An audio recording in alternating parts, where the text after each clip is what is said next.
오늘 특별히 본문의 마리아는 이 모순된 우리의 현실을 넉넉히 이길 수 있는 내공을 보여줍니다. 이른바 찬양의 내공이지요. 가장 비천하고 위험한 상황에서 마리아는 찬양을 올려드렸다는 것입니다. 그런데 그 찬양이 기뻐요. 은혜가 가득합니다. 웃음이 넘칩니다. 그래서 귀한데, 그 찬양이 진짜 기쁨이 무엇인지 또한 우리에게 가르쳐 준다는 것입니다. 사실 인간적으로 볼 때 마리아는 노래할 때가 아니에요. 그저 통곡하거나 숨을 죽여야 할 때였습니다. 그런데 바로 그런 절망의 순간, 당연해 보이는 그 자리에서 마리아는 입을 열어 노래한다는 것입니다. 따라서 오늘 우리가 마주할 이 마리아의 이 찬양은 그저 좋은 환경에서 자연스럽게 나오는 평화로운 룰루랄라 콧노래가 아니라는 것입니다. 자신을 짓누르는 운명에 대한 거룩한 반역이며 슬픔을 강요하는 세상에 대한 선전포고인 것입니다. 여기서 우리는 기쁨의 정의를 생각해 볼 수 있습니다. 여러분들에게 기쁨은 무엇입니까? 기쁨이 그저 감정의 하나입니까? 칼바르트라는 분은 이렇게 얘기했습니다. 기쁨은 단순히 행복한 감정이 아니라 죽음에 대항하는 생명의 반항이다. 기쁨은 오늘 본문에 의거하면 전쟁이라는 것입니다. 맞습니다.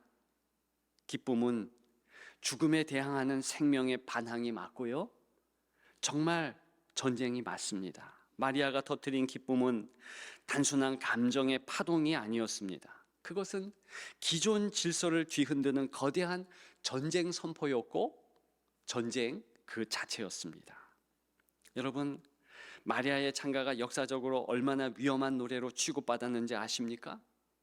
놀랍게도 역사 속의 독재자들과 권력자들은 이 마리아의 노래를 참으로 두려워했습니다. 영국의 식민 통치 시절 인도에서 이 찬가는 한때 금지곡이었습니다.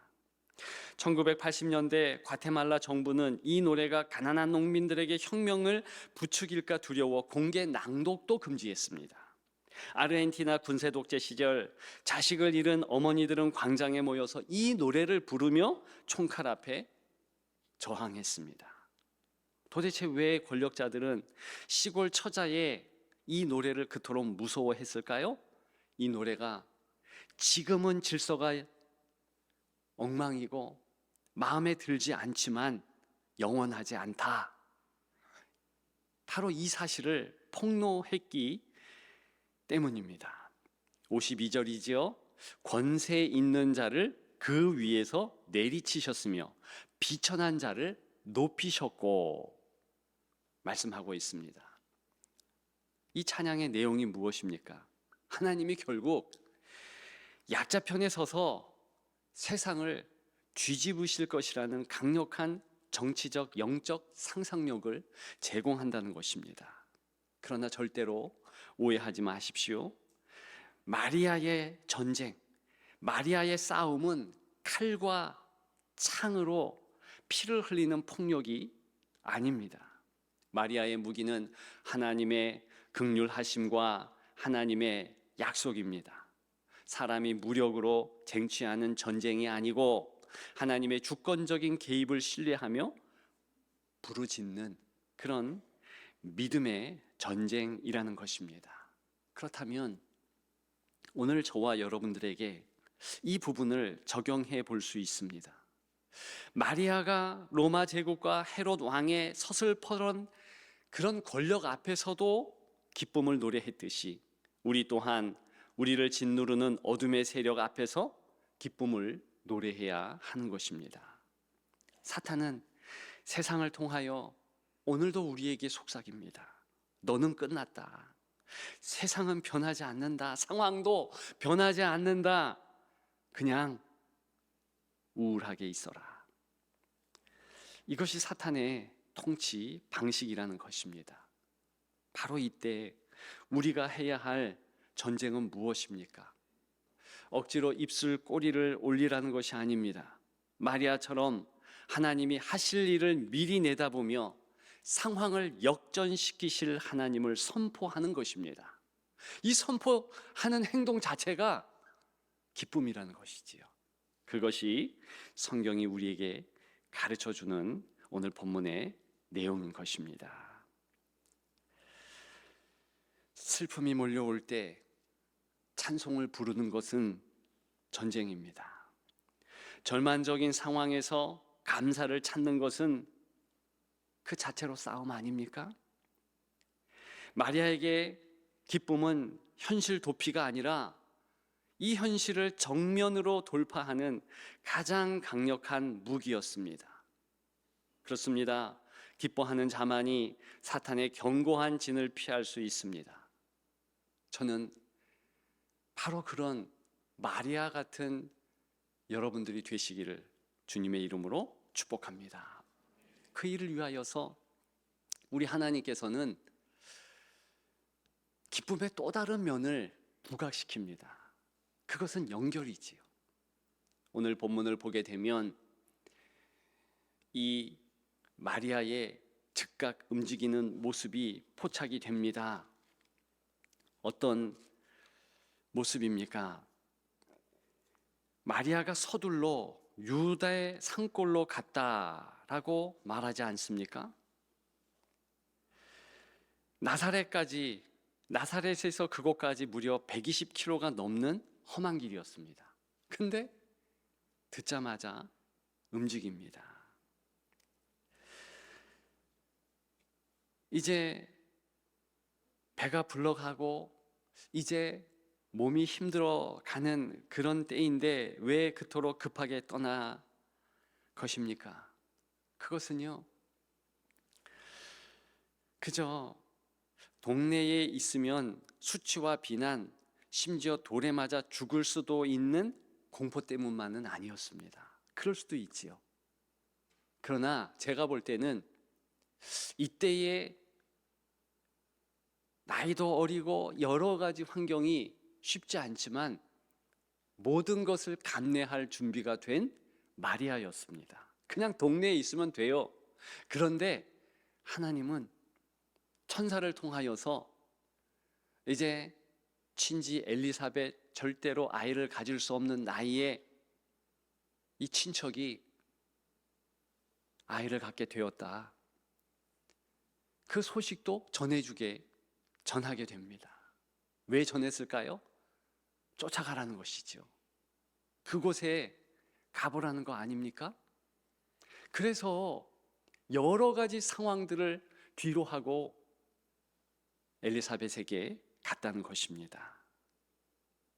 그 만남, 엘리사벳과의 그 결합, 그 연결 자체가 하나님의 아름다운 배려였다는 것입니다.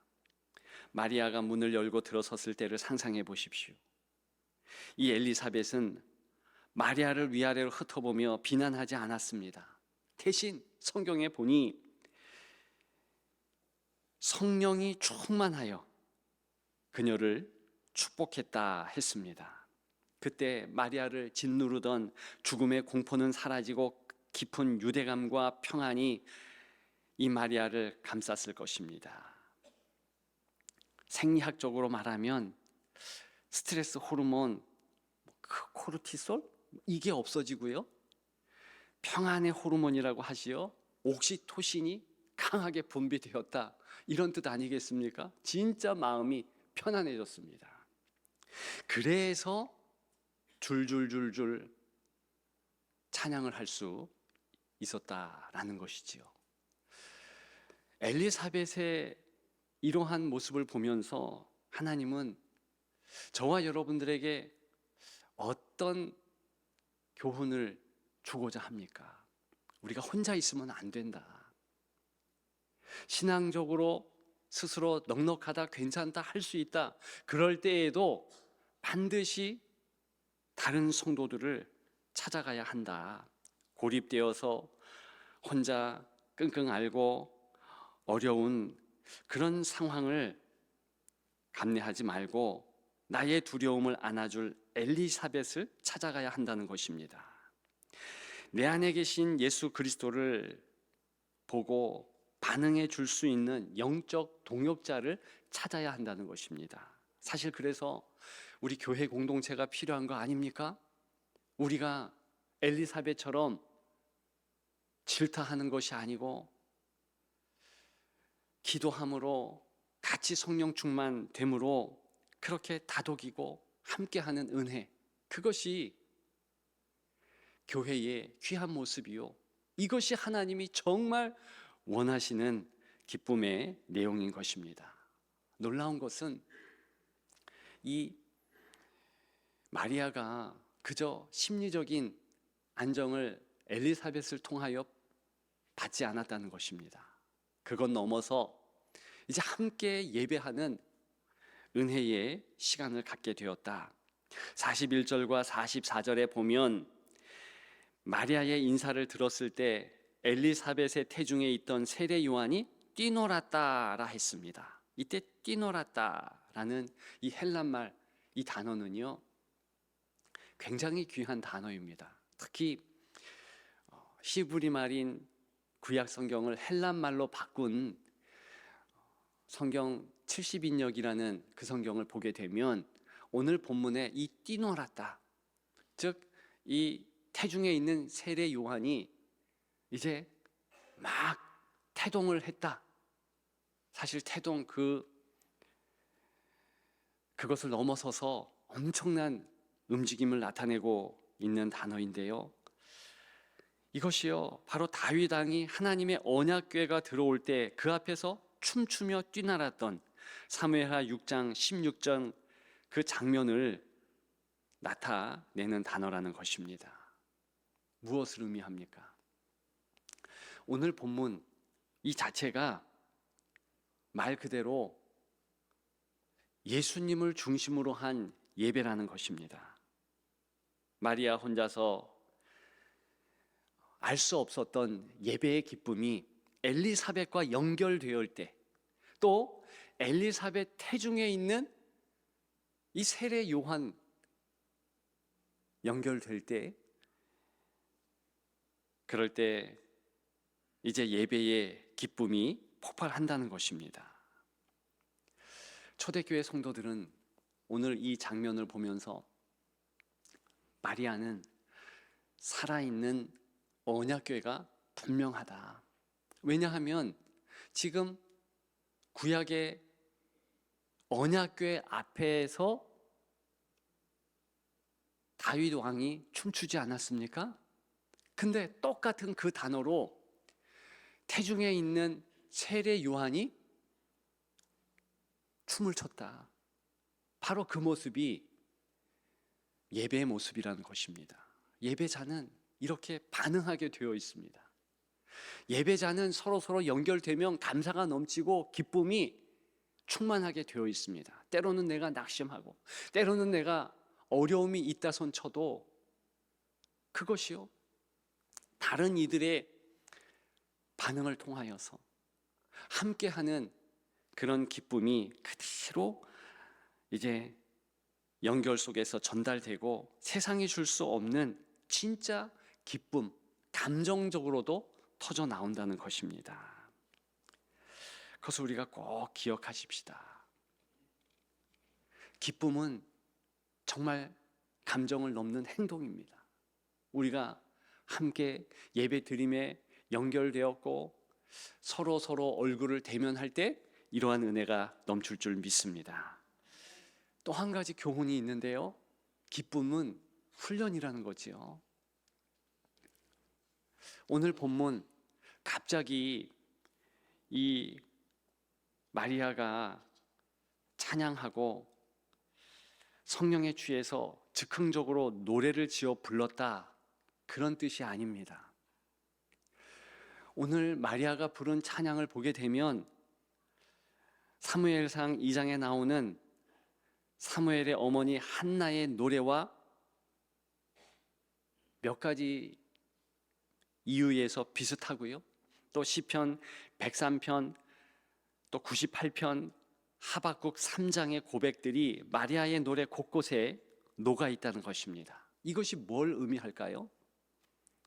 마리아는 평소에 하나님의 말씀을 깊이 묵상하고 암송하던 여인이었다는 증거 아닙니까?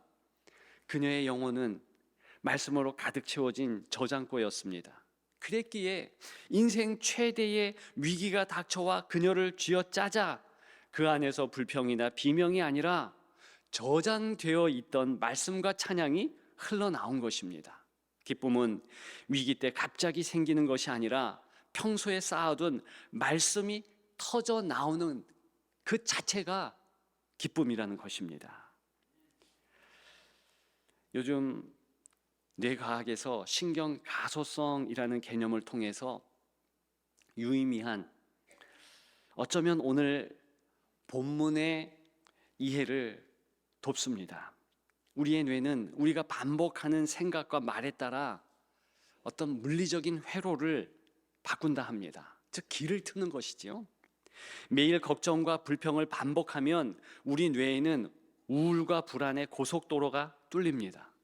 작은 일에도 쉽게 절망하게 됩니다. 반대로 힘들고 어렵고 불평이 있고 낙심이 찾아왔는데도 불구하고 감사와 찬양을 훈련하면 뇌의 전전두엽이 활성화되고 기쁨의 신경회로가 강화됩니다. 소위 기쁨의 하이웨이가 깔리는 것이지요.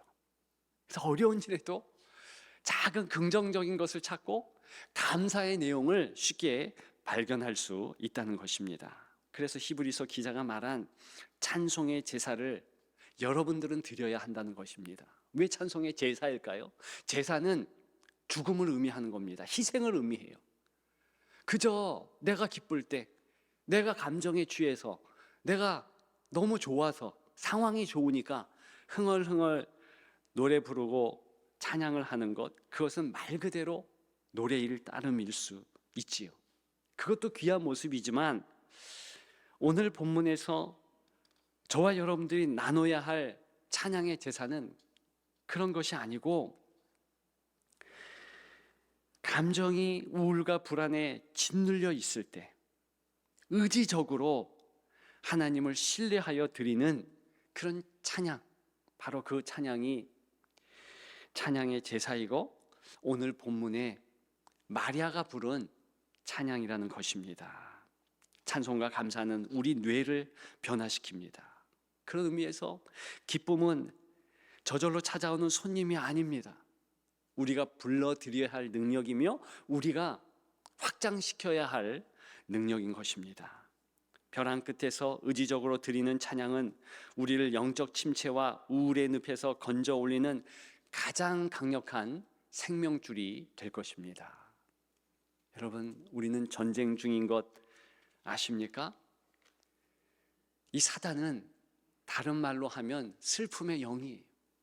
어떻게 하든지 성도에게서 기쁨을 앗아가고 슬픔을 가득 주고자 합니다. 노심초사 그 마음으로 나아갑니다.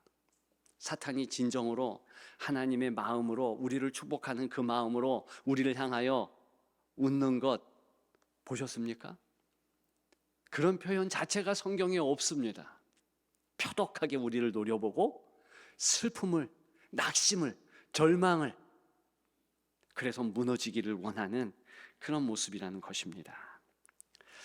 이제 말씀을 마치려고 합니다.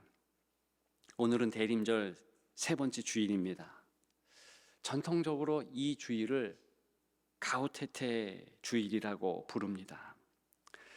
이 라틴어 가우테테라는 이 말은요, 기쁨과 연관된 단어입니다. 그래서 어느 곳에 보니까 기쁨의 주일이다 이렇게도 말하고 있는데, 엄밀하게 말하면 그 표현 틀린 겁니다. 왜? 가우테테는 그냥 기쁨의 감탄, 기쁨 이런 명사형이 아니고 기뻐하라, 강력한 명령이기 때문입니다. 그러니까 오늘을 우리말로 대림절의 셋째 주일을 표현한다면 기뻐하라 주일이라는 거예요. 제가 강조한 거 느끼시죠? 성경에는 우리 하나님의 명령이 그저 뜨뜻미지근하게 권유하거나 해봐라 이런 청유형으로 기록되지 않습니다. 기뻐하라. 빌립보서 4장 4절 어떻게 나오고 있습니까? 명령입니다. 기뻐하라. 감정으로 본다면 어떻게 이런 명령을 우리 감정에게 우리 스스로가 할 수 있겠습니까? 기쁘지 않은 상황에서도 말씀드렸듯이 의지적으로 기쁨을 선택해야 한다는 뜻입니다. 상황이 좋아서 웃는 것은 누구나 할 수 있다 말씀을 드렸지요. 벼랑 끝에서 기뻐하는 것, 믿음의 사람만이 할 수 있는 능력입니다. 바로 그 부분에 대해서 기뻐하라 이렇게 명령하고 있다는 것입니다. 따라서 역사 속에서 이 명령에 순종했던 이들은 모두 다 기쁨의 전사라고 말할 수 있는 것입니다. 오늘 마리아 기쁨의 전사입니다. 그 마리아의 모습과 같이 많은 신앙의 성도들이 기쁨의 전사로 살아갔습니다.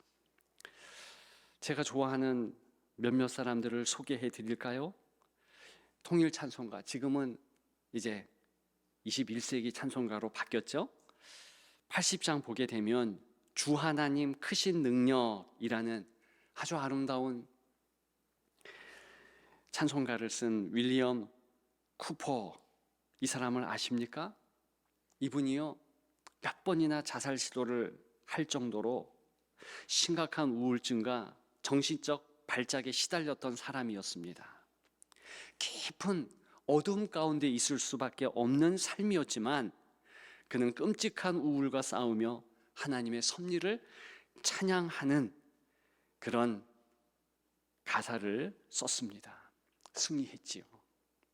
우리가 잘 아는 찬송가 413장, 여러분 제가 이 찬양에 대한 이야기를 말씀드리지 않았습니까? 내 평생 가는 길 순탄하여. 이 찬송을 쓴 호레이쇼 스태포드라는 분은요 시카고 화재 때 자기의 전 재산을 잃습니다. 더 설상가상 어려운 것은요, 자기 아내는 살았는데 자기의 네 딸이 대서양 항복판에서 이제 난파로 인하여서 다 죽게 됩니다. 네 딸을 모두 잃은 비극의 현장 위에서 그는 펜을 들어서 내 영혼이 평안하다라고 고백하는 그 글이 바로 내 영혼 평안해, 그 413장 아닙니까? 큰 환난과 어려움이, 이 고난과 슬픔이 파도와 같이 나에게 달려든다 해도 나는 기뻐하리라, 이런 고백입니다. 이들에게 기쁨은 저절로 솟아나는 낭만적인 감정이 아닌 것입니다. 이들에게 찬양은 슬픔을 이겨내기 위한 치열하게 휘두른 무기였다는 것입니다. 피눈물을 흘리며 사탄의 절망에 맞서 싸운 혹독한 훈련이었다는 것이지요. 오늘 본문의 마리아도 마찬가지였고 저와 여러분들의 삶도 승리를 위해서는 마찬가지라는 것입니다. 당연히 이제 우리 차례 아닙니까? 우울한 세상에 맞서 기쁨의 전쟁을 선포하십시오. 고립을 깨고 믿음의 지체들과 기쁨으로 연결되십시오. 예배하십시오. 그리고 매일의 삶 속에서 억지로라도 감사를 고백하며 기쁨을 훈련하십시오.